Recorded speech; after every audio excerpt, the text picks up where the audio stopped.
জয়গুরু। আজকের আলোচনার বিষয় গৃহস্থরা সঞ্চয় কেন করবেন। আসুন আজকে আলোচনার মাধ্যমে জেনে নিই গৃহস্থরা কেন সঞ্চয় করবেন এই বিষয়ে শ্রী শ্রী ঠাকুর কী বলেছিলেন।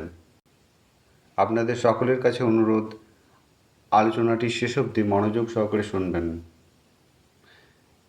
গৃহস্থদের সঞ্চয় বিষয়ে শ্রী শ্রী ঠাকুর একবার কথা প্রসঙ্গে বলেছিলেন, গৃহস্থদের কিছু কিছু সঞ্চয় করা দরকার, কারণ সংসারে নানা রকম সমস্যা দেখা দেয়।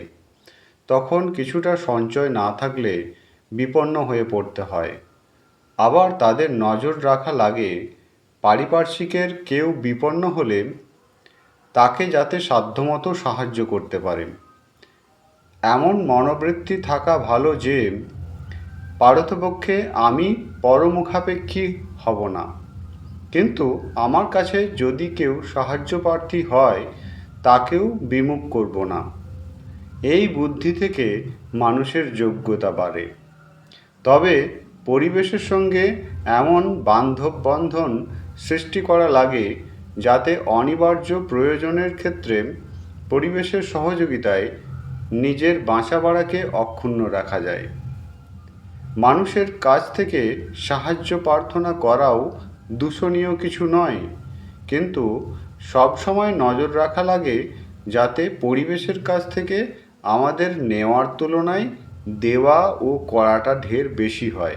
পরিবেশকে উৎসাহ, আনন্দ, উদ্দীপনা ও বুদ্ধি পরামর্শ যোগানো একটা বাস্তব সেবা।